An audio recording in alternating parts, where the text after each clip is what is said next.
It's Sunday morning, and that must mean one thing. It's time for the pregame pod. Hey, everybody, how's it going? I'm Matt Ryan. We are counting down the minutes, moments, and seconds until Week 6 of the A7FL's 10th season. In this edition of the A7FL pregame pod, we'll be talking with Zach Morgan. We'll be talking with RTU Keith Salman. We'll head on down to Clerk Video, and then we'll go to the table and sit down with Jaquan Mason. But first and foremost, let's go back to the 3-on-1 top 10 and hear what me and Corey Hammond had to say about the Sin City Chaos. Yeah, and you know, we just talked about it with SickWidIt. When you talk about a roster and how it leads to success, it's obviously the talent level, the depth, the chemistry. But motivation, I think, is a huge factor, especially in the A7FL. That's why with BIC having a great roster last year, they fell in a situation twice to the U, which I don't think that we looked at the rosters, you know, the list of names, let's say, not the who showed up in those games, but the motivation factor goes a long way. Not all the way, because I think the difference in talent level always kind of shines. But interesting thing with the Chaos as they get towards the second season, the postseason in the A7FL, Keno Thomas has been able to, and consistently, he's shown that when he plays the quarterback position, he's the best athlete on the field against the teams that he's playing and is able to get whatever he wants, whether it's running around and then finding an open receiver. But Kozak, the other quarterback, has shown that he's more of a traditional pass-first type of quarterback, and it's going to be interesting to see as they face the next level of competition, who they decide to go with more consistently, who is the driver of that offense that gives them the best chance to beat a team like, for instance, maybe Wink, BIC, or if they were to go against the Insomniacs again, or when they get the rematch for the Ohio Championship against the Heist. And it's a playoff game and not just a regular season game. And it's always tougher to beat that team the second time, unless it's the UBIC rivalry. So Keno Thomas, Seth Kozak, who is going to be the better option at quarterback for the Chaos? And, you know, we were talking about how the Heist basically ran roughshod through their opponent. The Chaos also did not disappoint. They're here this season with the motivation that they're going to need. They've done the recruiting. They've put it on film. They bring it every single weekend. It's going to be interesting to see how that translates when they start facing the upper echelon opponents in the A7FL. And right now, they sit comfortably at 4 and have their eyes, I think, on potentially climbing if all the things that they assume would go their way, break their way. All right, let's now go over to Chris Schreiber as he breaks things down on what's going on in the Midwest.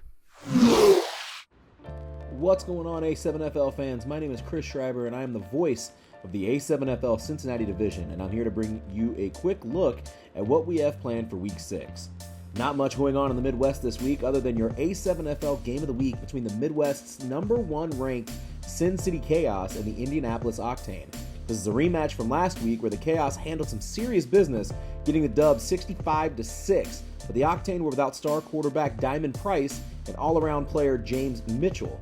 Look for Price and Mitchell to be back this week as the Octane look to be the first team in the Midwest to knock off the undefeated Chaos. Let's send it back to Matt as we continue our pregame podcast and take a look at the rest of the games slated for today across the A7FL here in Week 6. You know what? It's time to be kind and rewind. Let's take a look inside the film room as we dive into Clerk Video.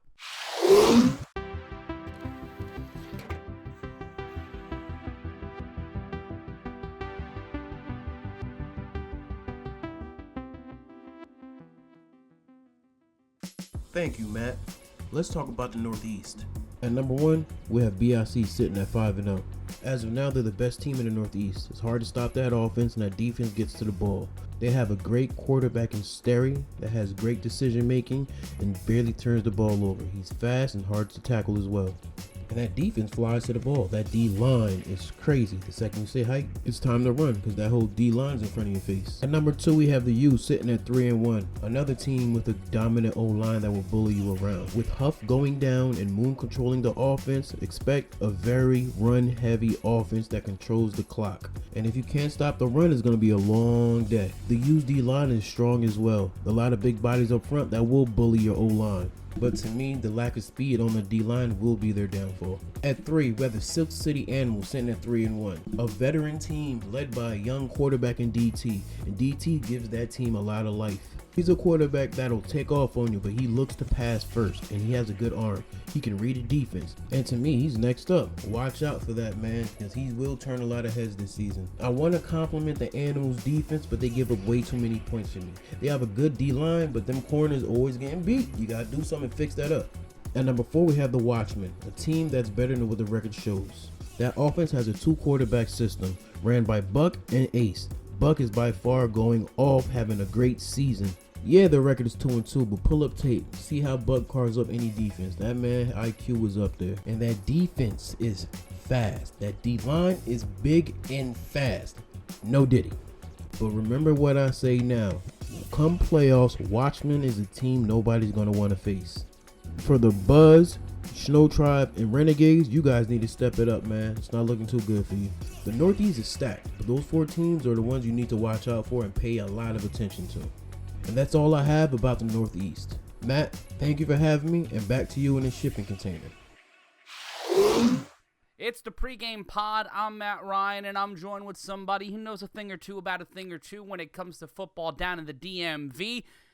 He's a person who brings you real talk on RTU wherever you get your social media. And also, he is a part of the DC Buzz. He's one of the building blocks of the DC Buzz. It's Keith Salman Jr., a.k.a. RTU. Keith, how you doing, bro? I'm good. And yourself, bro? I'm doing fantastic. We're getting ready for Week 6 of the A7FL. It's wild that we're right near the playoffs. How's the energy feeling for you guys, especially with the Buzz coming off what many are considering to be a game of the year kind of competition against the Animals, the level of toughness being shown the last couple of weeks, your win over the Snow Tribe in unconventional methods a couple of weeks back. Mm-hmm. What are the vibes right now for the Buzz and the Buzz locker room? We locked in. We we ready, focused on the task at hand, and that's the Patterson U. So, I mean, the vibes are good, man. The vibes are vibing. For real. I ain't gonna hold you. And you're going up against the Patterson U, Quattro Huffin, not in the lineup, not sure who's going to be traveling down to Baltimore, but having to contend against guys you've seen before in Snag Sosa and Nick Mays. Mm-hmm. What does it feel like going up against dudes that you came up in the league with? I like it, honestly. When I first seen Nick over there and I seen my boy Reese over there, I was like, okay, but when Snags and Opie, when they low-key started it off kind of, so it was just like, okay, I like that for them. That's a good look because, it's like you just seeing different people on different teams. It's kind of like Madden franchise, 1 year in free agency, everybody, it's really like an all-star game out there. So, I already know they're going to come in, they're going to bring it. So, I already know them boys going to be ready. And for the people who haven't seen the Buzz every single week, like you would see teams on the games of the week, what do the Buzz bring to the A7FL? We bring dedication. We bring, we want to win. We bring competition. I mean, we ain't the same team from last year. We bring grit and determination.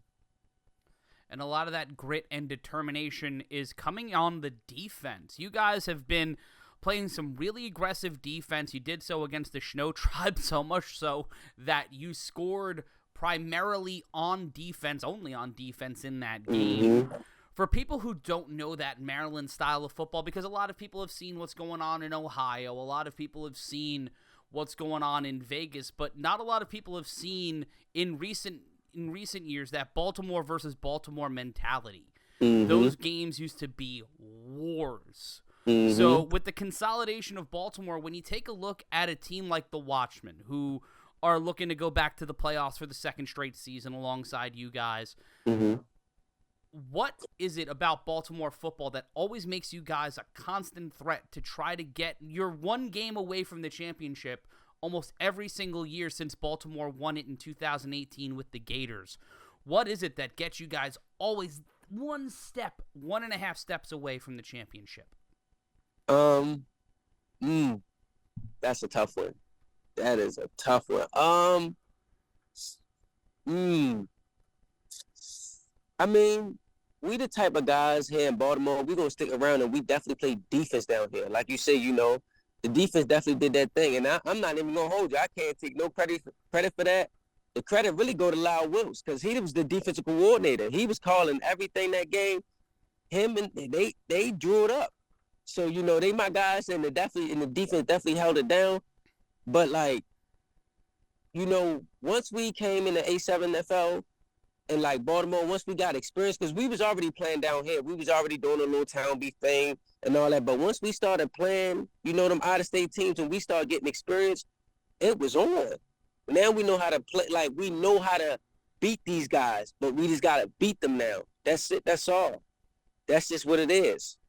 But, I guarantee you, if the Watchmen had to meet probably the Nightcrawlers again, it'll probably be a different game because now they played them together. You feel me? I think it's once we get that experience and once we see you a couple times, always on the pop because now we know what you like to do. And that's one thing.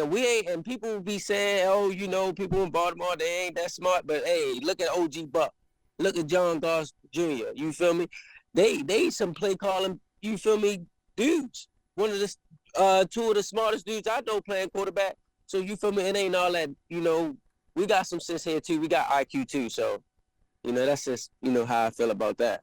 Well, hold up. Keith, thank you so much for joining us here on the Pregame Pod. No doubt. Thank you, man. Now let's go over to the left side of the country and go down to Anthony Alvarez as he previews Week 6 down in Vegas. Thank you, Matt. And a happy Cinco de Mayo to all of you from all of us here in the entertainment capital of the world where it's very windy out today on this 5th of May. But here's what we got going down here in Week 6 in the A7FL.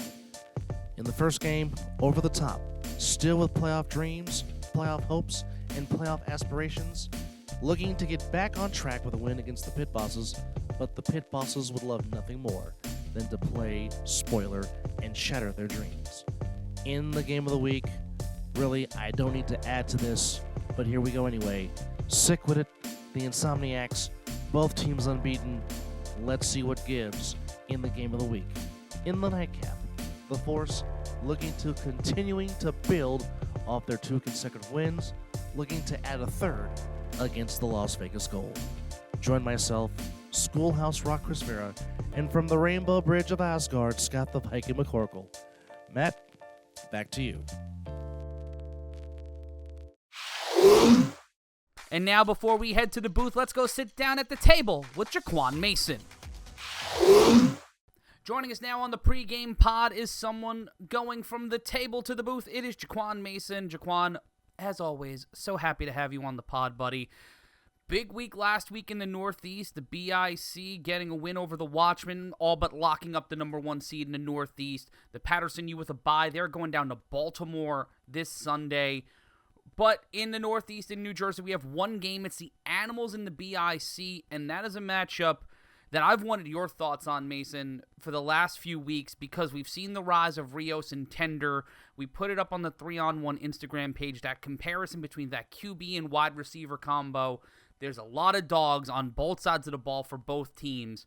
What are your thoughts on this, and what do you think about coming off of a win? The Animals got the win down in Baltimore, but it was a closer game than a lot of people expected, and now they're walking in against the presumptive number 1 seed in the Eastern Conference.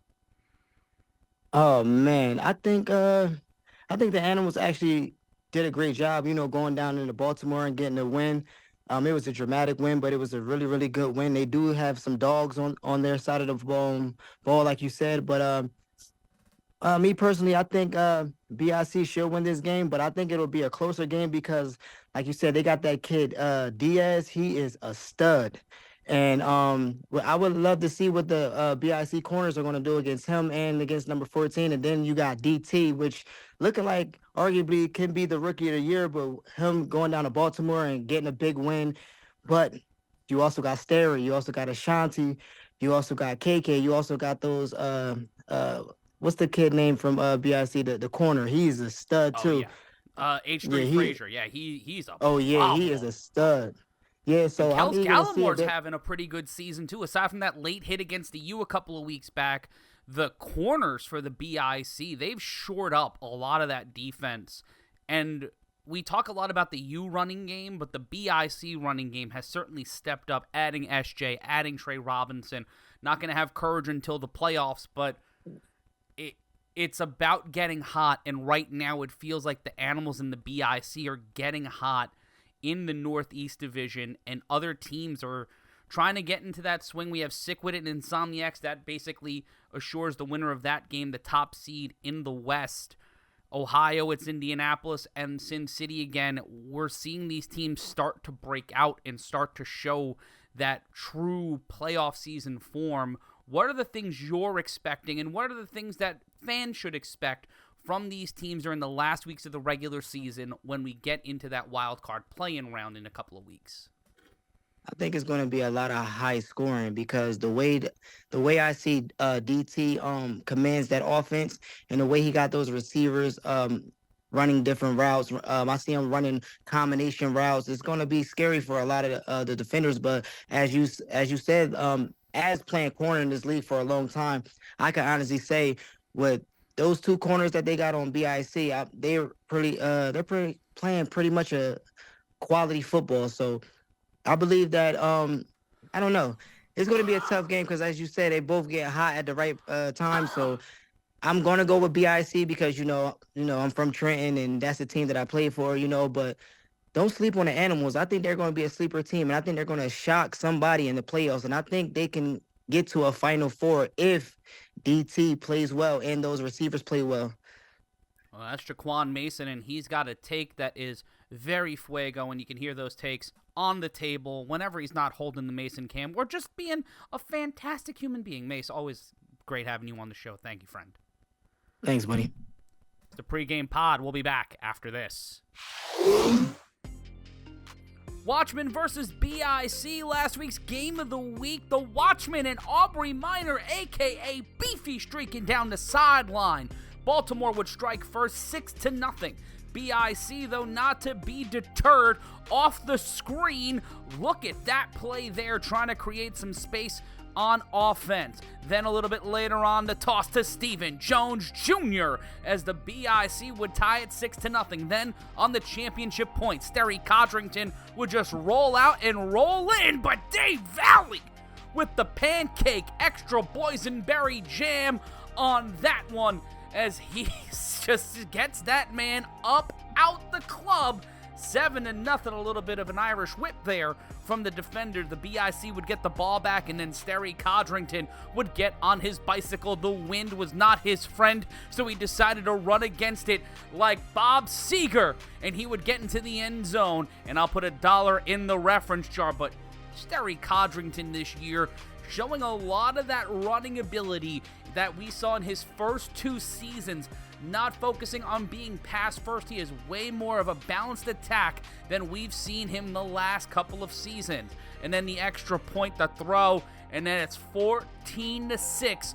Baltimore in trouble, but you can't count out the Watchmen to throw to the end zone. And once again, Beefy putting it in there, making it 12-14 as OG Buck and company looking to battle back.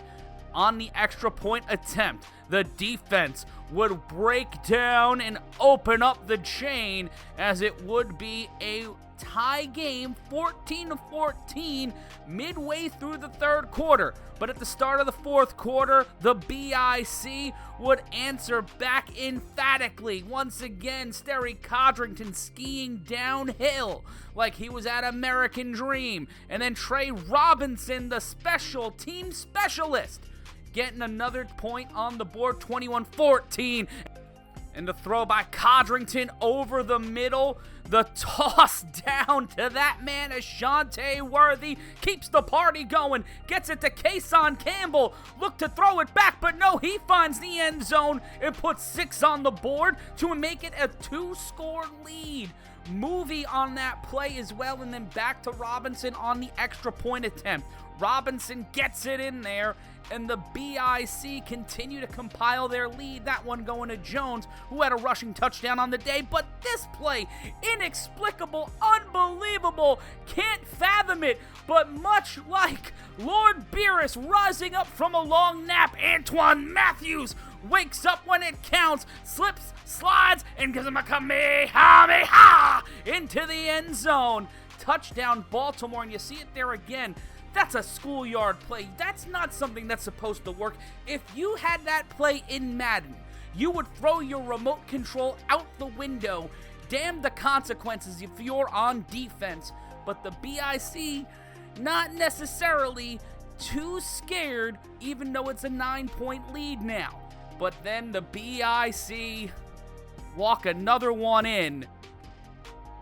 And there's that handoff, and big opportunity, the rushing game for the Watchman. That man is the Wolverine. That is Ricardo Freeman. Ricardo Freeman, a legend in Baltimore. He got the dead leg there, cramping up, get that man some electrolytes as he makes it 26-35 in the fourth quarter with 1:16 left to go. Ricardo Freeman, one of the guys that when you see him on the roster sheet as an opponent, you're preparing that niacin, you're getting that ibuprofen because you know work tomorrow is gonna be tough. But a man who was looking to show out against his city, Marcellus Pack, showing up and showing out, getting to the sideline. That man is a menace. That man is Pack money, and it's an election year, so you can always use a little extra Pack money in the BIC with a little bit of insurance as the Baltimore Icon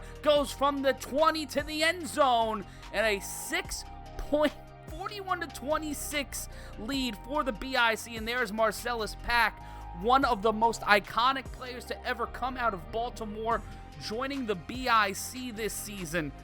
And on that Willie Brown cam, showing out. And here's Dave Valley, a man who usually prevents sacks, gets one of his own, a sack and a tackle on the day by the Valley House of Pancakes.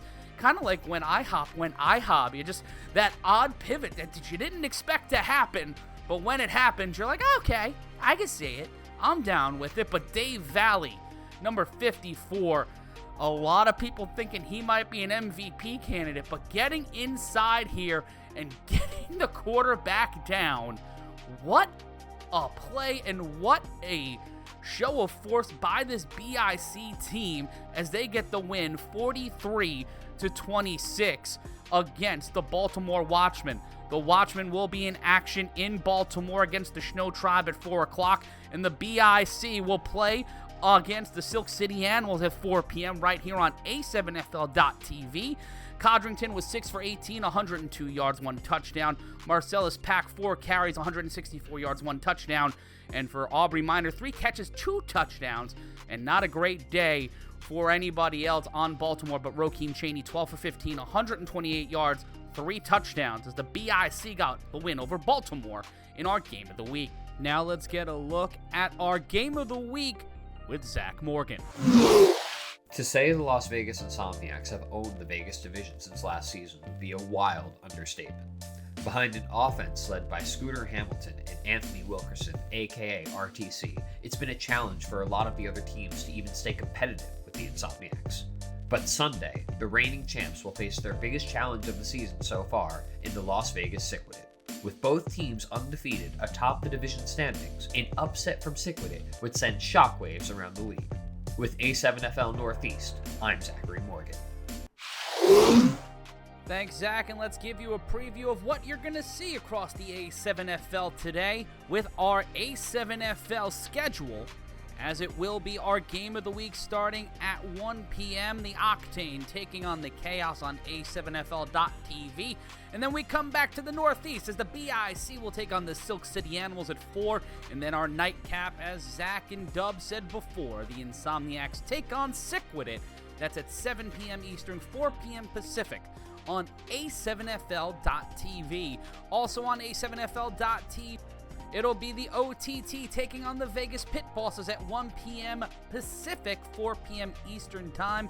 And then also at 7 p.m. Pacific, the Nightcap at 10 p.m. Eastern. Stay up with the Nightbirds, as it'll be the Force taking on the Gold. And folks, let's take a look at the standings ahead of week number 6 at the top of the Northeast. It's the BIC at 5-0. In second place is the Patterson U at 3-1. The Silk City Animals are also 3-1, but are not able to get the win over the U earlier this season. The Watchmen are 2-2. The Buzz at 1-3. The Railway Snow Tribe also at 1-3. And in the basement, it's the East Orange Renegades. In Florida, it's the Nightcrawlers who have the bye this week. They're 3-0. The Ghosts and the Orange are facing off today. The Ghost 1-1. The Orange 0-3. The Orange looking for their first win of the 2024 season. The Chaos are undefeated. They will go up against the Octane. Chaos are 5-0. The Heist are 4-1.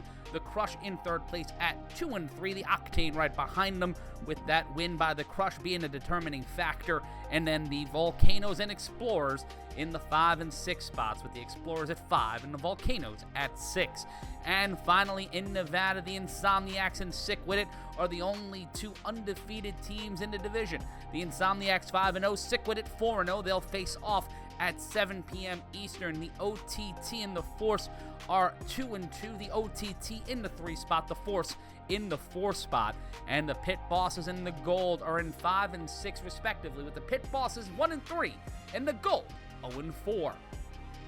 That's it for this edition of the Pregame Podcast. I want to thank all of the contributors to the Pregame Pod. I want to thank you for riding with us. We're counting down to throw off, so what I want you to do is get your snacks, get your group chat ready, make sure all your friends are on the A7FL YouTube channel. They've liked, they've commented, they've subscribed.